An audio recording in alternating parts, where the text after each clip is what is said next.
The library looked tranquil enough as I entered it, and the Sibyl, if Sibyl she were, was seated snugly enough in an easy-chair at the chimney corner. She had on a red cloak and a black bonnet, or rather a broad-brimmed gypsy hat, tied down with a striped handkerchief under her chin. An extinguished candle stood on the table. She was bending over the fire, and seemed reading in a little black book, like a prayer book, by the light of the blaze.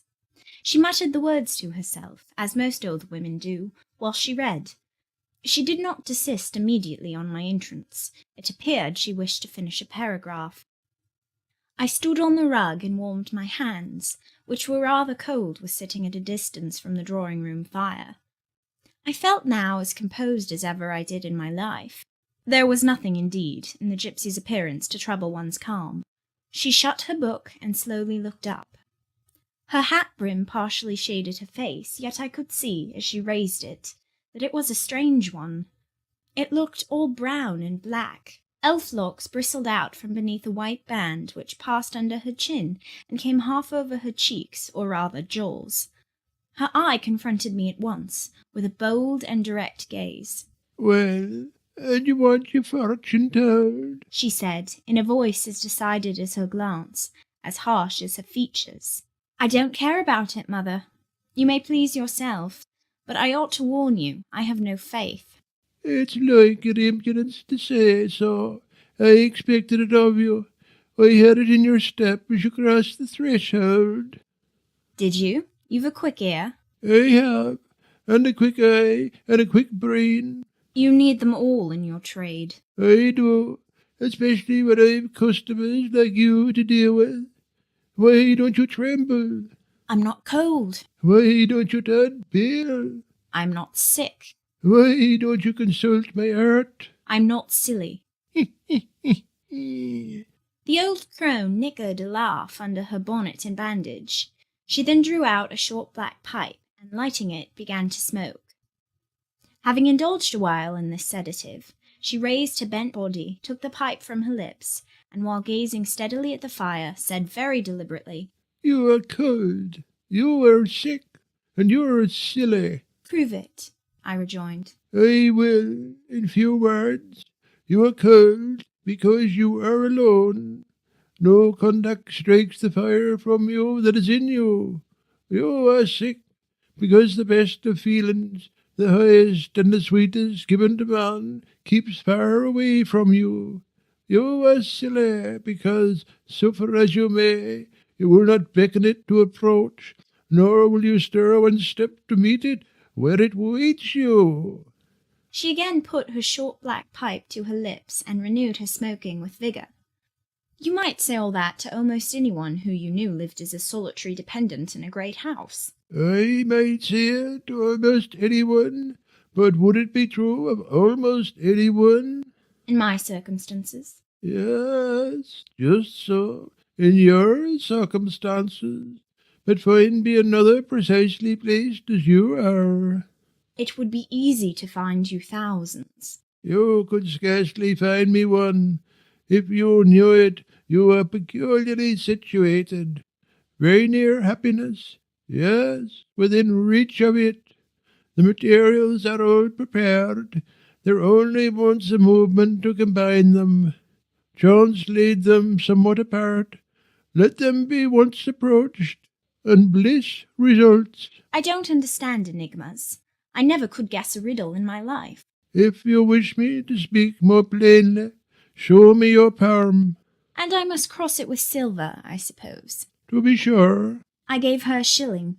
She put it into an old stocking-foot which she took out of her pocket, and having tied it round and returned it, she told me to hold out my hand. I did. She approached her face to the palm and pored over it without touching it. "It is too fine," said she. "I can make nothing of such a hand as that. Almost without lines. Besides, what is in a palm? Destiny is not written there." I believe you, said I. "No," she continued. "it is in the face, on the forehead, about the eyes, in the lines of the mouth. Kneel and lift up your head." Ah, now you are coming to reality, I I said, as I obeyed her. I shall begin to put some faith in you presently. I knelt within half a yard of her. She stirred the fire so that a ripple of light broke from the disturbed coal. The glare, however, as she sat, only threw her face into deeper shadow.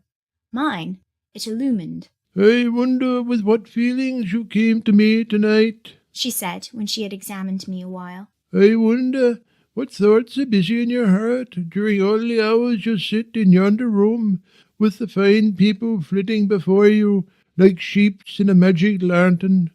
Just this little sympathetic communion passing between you and them, as if they were really mere shadows of human forms, and not the actual substance."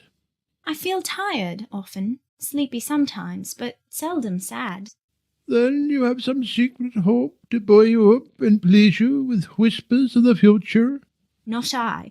The utmost I hope is to save money enough out of my earnings to set up a school some day, in a little house rented by myself. "A main nutriment for the spirit to exist on, and sitting in that window seat. You see, I know your habits." You have learned them from the servants. "Oh, you think yourself sharp? Well, perhaps I have. To speak truth, I have an acquaintance with one of them, Mrs. Poole." I started to my feet when I heard the name. You have you? Thought I.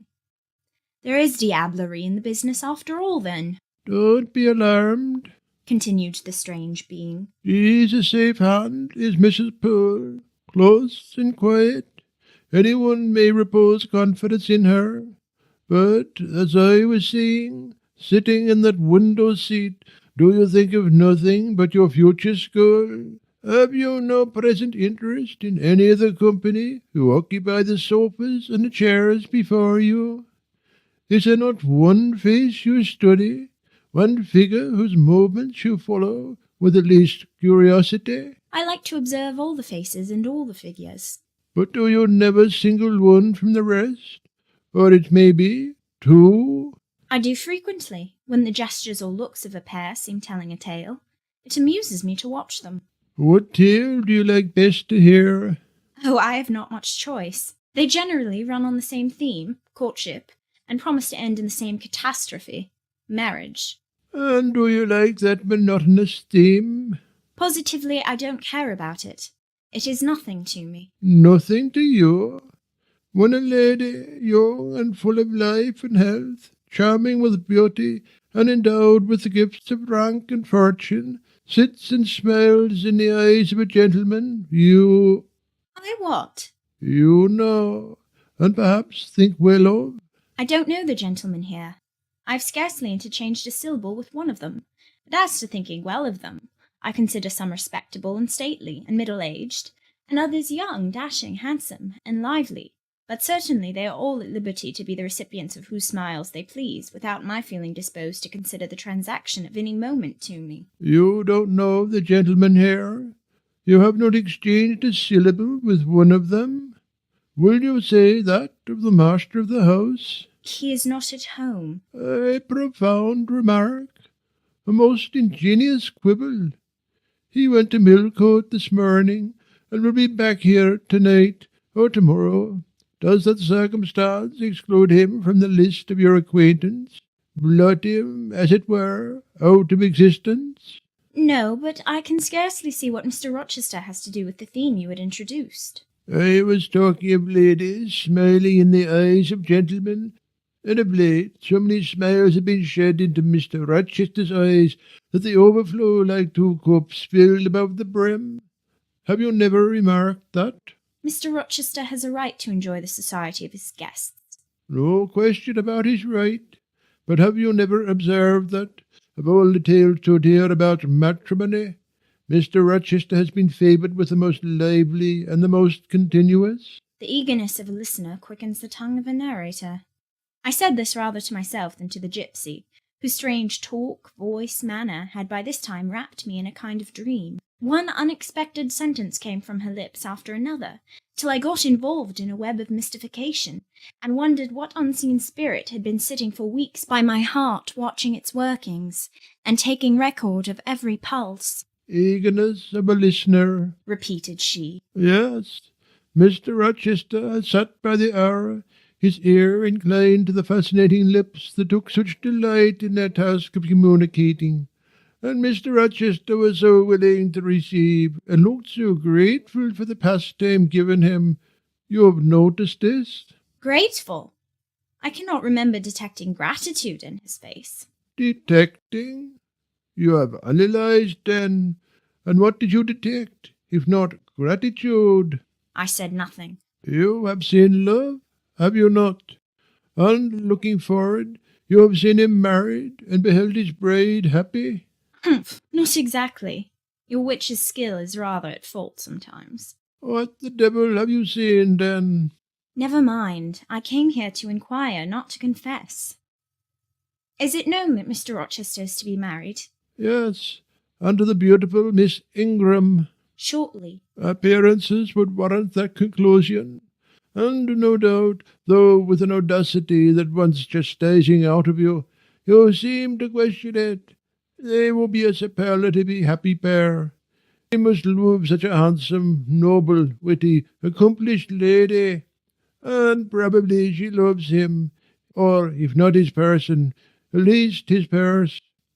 I know she considers the Rochester estate eligible to the last degree. Though, God pardon me, I told her something on that point about an hour ago which made her look wondrous grave. The corners of her mouth fell half an inch. I would advise her black-aviced suitor to look out. If another comes, with a longer or a clearer rent roll, he's dished. But, mother, I did not come to hear Mr. Rochester's fortune. I came to hear my own, and you have told me nothing of it. Your fortune is yet doubtful. When I examined your face, one trait contradicted another. Chance has meted you a measure of happiness. That I know. I knew it before I came here this evening. She has laid it carefully on one side for you. I saw her do it. It depends on yourself to stretch out your hand and take it up. But whether you will do so is the problem I study. Kneel again on the rug. Don't keep me long, the fire scorches me. I knelt. She did not stoop towards me, but only gazed, leaning back in her chair. She began muttering. The flame flickers in the eye. The eye shines like dew. It looks soft and full of feeling. It smiles at my jargon. It is susceptible. Impression follows impression through its clear sphere. Where it ceases to smile, it is sad. An unconscious lassitude weighs on the lid. That signifies melancholy resulting from loneliness. It turns from me. It will not suffer further scrutiny. It seems to deny, by a mocking glance, the truth of the discoveries I have already made, to disown the charge both of sensibility and chagrin. Its pride and reserve only confirm me in my opinion. The eye is favourable. As to the mouth, it delights at times in laughter. It is disposed to impart all that the brain conceives, though I dare say it will be silent on much the heart experiences. Mobile and flexible, it was never intended to be compressed in the eternal silence and solitude. It is a mouth which would speak much, and smile often, and have human affection for its interlocutor. That feature, too, is propitious. I see no enemy to a fortunate issue but in the brow, and that brow professes to say, I can live alone, if self-respect and circumstances require me so to do. I would not sell my soul to buy bliss. I have an inward treasure born with me, which can keep me alive if all extraneous delight should be withheld, or offered only at a price I cannot afford to give. The forehead declares, reason sits firm and holds the reins, and she will not let the feelings burst away and hurry her to wild chasms. The passions may rage furiously, like true heathens, as they are, and the desires may imagine all sorts of vain things. But judgment shall have still the last word in every argument, and the casting vote in every decision. Strong wind, earthquake shock, and fire may pass by, but I shall follow the guiding of that still small voice which interprets the dictates of conscience. Well said, forehead. Your declaration shall be respected. I have formed my plans. Right plans I deem them, and in them I have attended to the claims of conscience, the counsels of reason. I know how soon youth would fade and bloom perish, if in the cup of bliss offered but one dreg of shame or one flavour of remorse were detected. And I do not want sacrifice, sorrow, dissolution. Such is not my taste. I wish to foster, not to blight, to earn gratitude, not to wring tears of blood, no, nor of brine. My harvest must be in smiles, in endearments, in sweet. That will do. I think I rave in a kind of exquisite delirium. I should wish now to protect this moment ad infinitum, but I dare not. So far I have given myself thoroughly. I have acted as I inwardly swore I would act, but further might try me beyond my strength. Rise, Miss Eyre. Leave me. The play is played out. Where was I? Did I wake or sleep? Had I been dreaming? Did I dream still? The old woman's voice had changed, her accent, her gesture, and all were familiar to me as my own face in a glass, as the speech of my own tongue. I got up, but did not go. I looked. I stirred the fire, and I looked again, but she drew her bonnet and her bandage closer about her face and again beckoned me to depart. The flame illuminated her hand stretched out. Roused now, and on the alert for discoveries, I at once noticed that hand. It was no more the withered limb of eld than my own. It was a rounded, supple member with smooth fingers symmetrically turned. A broad ring flashed on the little finger, and stooping forward I looked at it, and saw a gem I had seen 100 times before. Again I looked at the face, which was no longer turned from me. On the contrary, the bonnet was doffed, the bandage displaced, the head advanced. Well, Jane, do you know me? Asked the familiar voice. Only take off the red cloak, sir, and then— But the string is in a knot.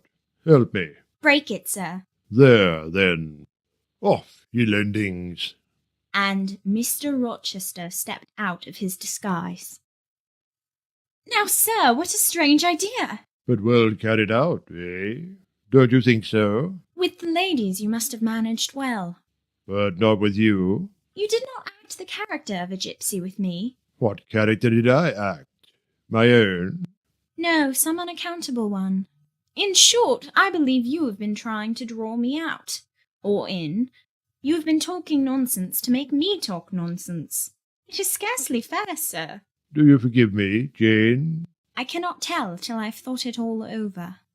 If, on reflection, I find I have fallen into no great absurdity, I shall try to forgive you. But it was not right. Oh, you have been very correct, very careful, very sensible. I reflected, and thought, on the whole, I had. It was a comfort. But indeed I had been on my guard almost from the beginning of the interview. Something of masquerade, I suspected. I knew gypsies and fortune-tellers did not express themselves as this seeming old woman had expressed herself.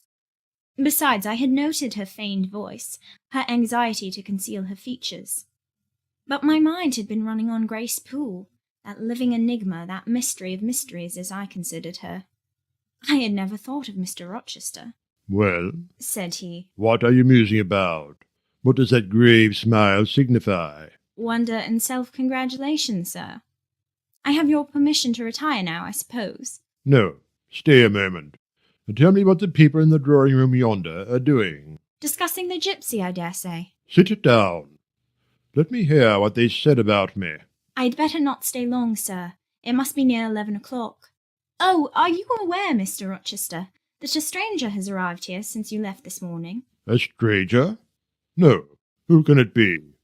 I expected no one. Is he gone? No. He said he had known you long, and that he could take the liberty of installing himself here till you returned. The devil he did. Did he give his name? His name is Mason, sir, and he comes from the West Indies, from Spanish Town in Jamaica, I think. Mr. Rochester was standing near me. He had taken my hand as if to lead me to a chair. As I spoke, he gave my wrist a convulsive grip. The smile on his lips froze. A Apparently a spasm caught his breath. Mason? The West Indies? He said, in the tone one might fancy a speaking automaton to announce its single words. Mason, the West Indies, he reiterated, and he went over the syllables 3 times, growing, in the intervals of speaking, whiter than ashes. He hardly seemed to know what he was doing. "Do you feel ill, sir?" I inquired. Jane, I've got a blow. I've got a blow, Jane. He staggered. "Oh, lean on me, sir." Jane, you offered me your shoulder once before. Let me have it now. "Yes, sir, yes, and my arm." He sat down and made me sit beside him. Holding my hand in both his own, he chafed it, gazing on me at the same time with the most troubled and dreary look. My little friend, said he, I wish I were in a quiet island with only you, and trouble and danger and hideous recollections removed from me. "Can I help you, sir? I'd give my life to serve you." Jane, if aid is wanted, I'll seek it at your hands. I promise you that. "Thank you, sir. Tell me what to do. I'll try at least to do it." Fetch me now, Jane, a glass of wine from the dining-room. They will be at supper there. And tell me if Mason is with them, and what he is doing. I went. I found all the party in the dining-room at supper, as Mr. Rochester had said. They were not seated at table. The supper was arranged on the sideboard. Each had taken what he chose, and they stood about here and there in groups, their plates and glasses in their hands. Everyone seemed in high glee. Laughter and conversation were general and animated. Mr. Mason stood near the fire, talking to Colonel and Mrs. Dent, and appeared as merry as any of them. I filled a wine-glass. I saw Miss Ingram watch me frowningly as I did so. She thought I was taking a liberty, I dare say. And I returned to the library. Mr. Rochester's extreme pallor had disappeared, and he looked once more firm and stern. He took the glass from my hand. Here is to your health, ministrant spirit, he said. He swallowed the contents and returned it to me. What are they doing, Jane? Laughing and talking, sir. They don't look grave and mysterious, as if they had heard something strange. Not at all. They are full of jests and gaiety. And Mason? He was laughing too. If all these people came in a body and spat at me, what would you do, Jane? Turn them out of the room, sir, if I could.